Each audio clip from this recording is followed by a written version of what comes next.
Hey folks, what's up? I wanted to talk about this issue with G-Man discussing homosexuality. Now, I've held back on giving my view about this, but I believe it's obviously a sin, and I'm just going to come out and actually support what he's been doing and calling it out because we keep on getting wrapped up in these semantics about um, same-sex attraction and homosexuality. Um, I think it's a legit point to make to where if someone is celibate and they're struggling against those sorts of attractions, that's fine. But you understand that you struggle with those attractions and you ask God to deliver you from those. That's perfectly fine.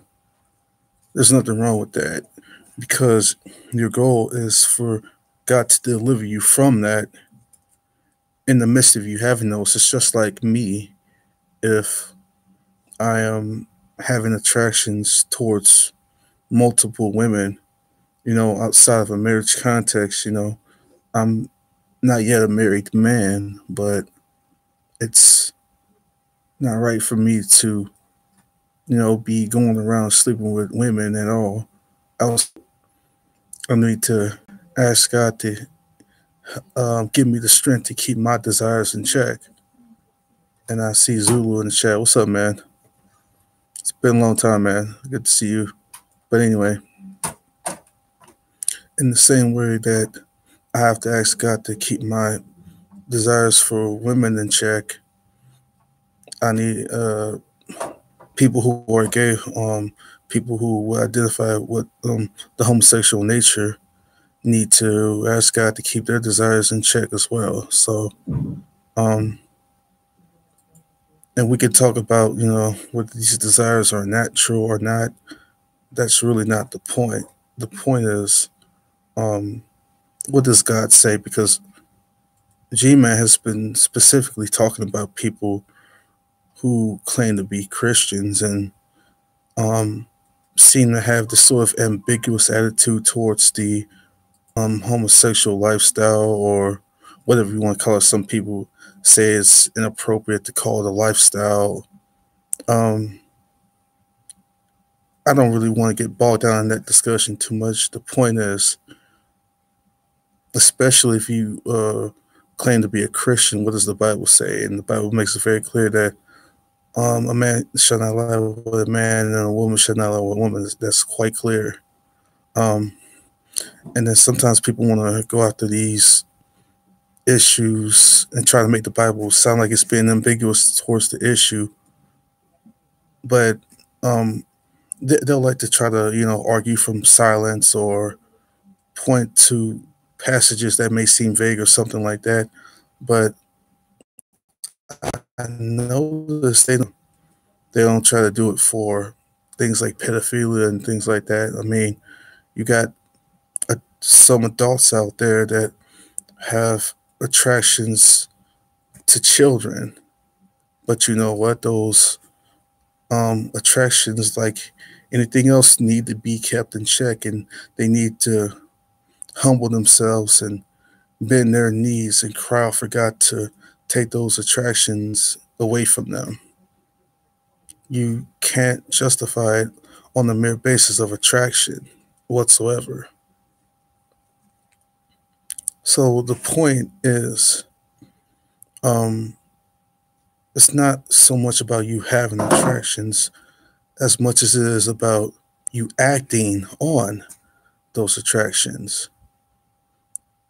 And where do you honestly stand when you bring the issue to God? If you claim to worship God and follow God and subject yourself to his commands, are you in a perpetual state of asking him to give you the strength to overcome those attractions, to overcome those desires? Again, I have to reiterate that My desire for women doesn't justify me sleeping with them outside of a marriage context, multiple or singular, or one or two, 10. It doesn't matter. Um, you step into real danger when you say um, the attraction is there, but if you were to act on that attraction, that it wouldn't be sinful. That's the relevant issue. If you were to act on that attraction, are you saying that that's not sinful at that point? And if you saying if you were to act on that attraction that it's not sinful at that point, then you're just dead wrong. I'm sorry. You can't be a Christian and then say that when you go to act on those attractions, that it wouldn't be sinful for you to do so. And that's just a lie that's not biblical whatsoever. It's an obvious heresy. I don't even know why this is even a debate, honestly, but there's just some people out there who will try to find some sort of way to um, coincide Christianity with homosexuality. And there's just people who will try to have it both ways, and you can't. It doesn't work. Again, it doesn't work with fornication. It doesn't work with pedophilia. It doesn't work with adultery, and it doesn't work with homosexuality. So that's just, I mean, that's just really how it goes. Um, and we need to be honest with ourselves about these things. Um, are you going to come out, condemn homosexuality, not try to play with semantics and be like, well, the attraction is there, and the attraction in and of itself isn't a sin? Well, look at the attraction and say honestly to yourself, if I were to act on this, would I be following God's commands? Would I be doing what He commanded me to do if I were to act on this? And am I honestly coming to God in my spirit and in full submission and asking Him to release these desires from my spirit?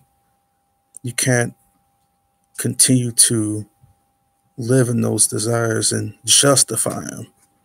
I think that's the problem. It's not that the desire is so much there, but the justification of those desires.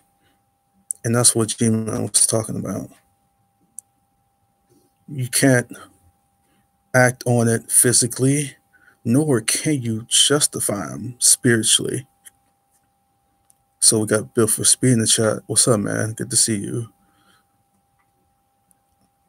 So yeah, I mean, it's really clear cut. You don't get any more simple than that.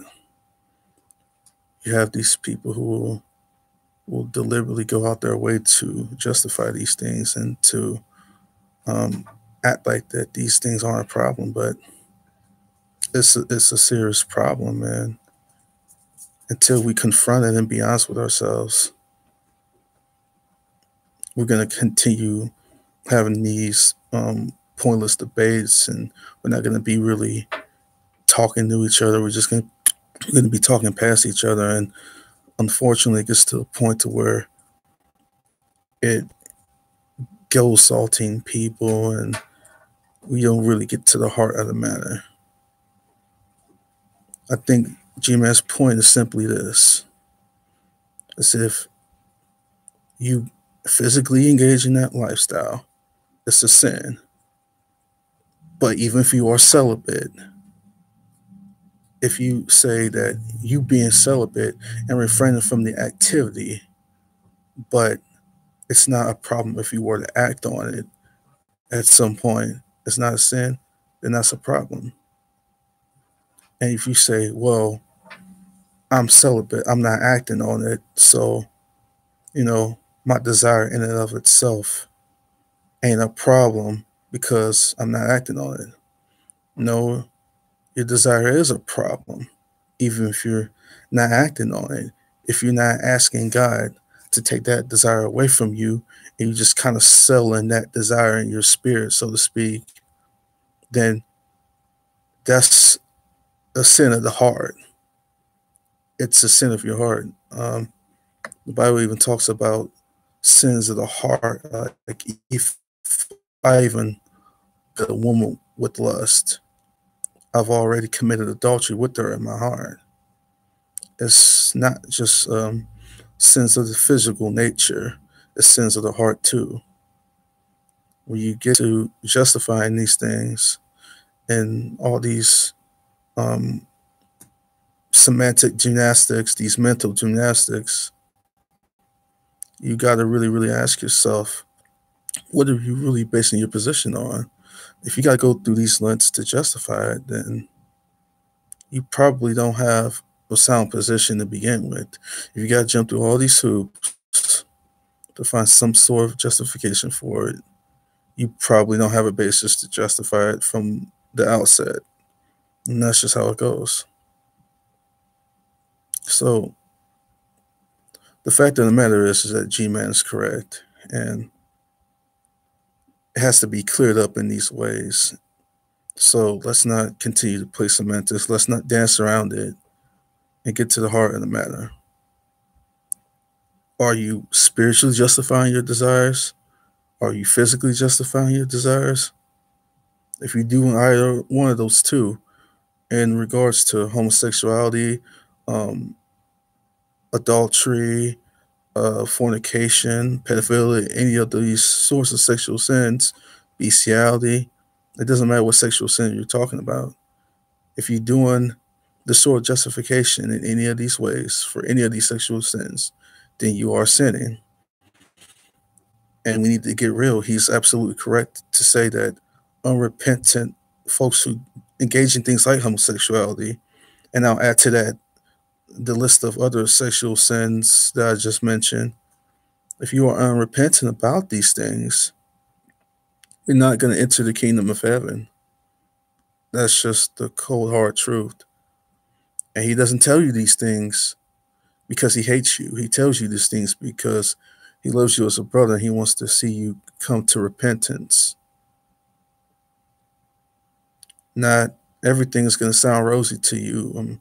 There's so many desires in my life that I know are wrong and I struggle with all the time, but I have to ask God and be and humble my spirit for God to deliver me from those desires. I think the problem is, it goes back to what he said, is that he's absolutely right to say that you do have people out there who are afraid to offend people. You have people out there who are afraid to tell the truth because they might offend some close friends of theirs. It might not sit well with someone who's really close to them or something like that. And if they battle with that, then that's also something that they have to bring to the Lord. You know, it is difficult to lose a friend, to stand by the truth of God's word, to stand by the truth of Jesus Christ. It's hard to lose a friend. It really is. It's hard to lose family. That's very hard. But all these things are temporary. And where you stand with God, either with him or separated from him, that's eternal. You gotta make a decision and make a decision today. Who are you gonna stand with eternally? Because you definitely can't stand with your family and friends eternally. Are you gonna stand with God eternally? Or are you gonna be separated from him? Be honest with yourself. It's a sin. All those sexual sins, they're sins. Homosexuality is a sin. You can't justify it. I'm not going to say too much more about it. I'm just going to leave it there. But things about me doing streaming again. I might do streaming again at some point. I'm doing this on a library computer. I'm still trying to work out financial issues in my life to get a new laptop and work out some other things in my personal living situation to make these streams more consistent again. So I'm definitely looking forward to wrapping that up in the next month or two or so. But that's all I want to come to you guys today about. So thanks for watching. Take care. God bless. Peace.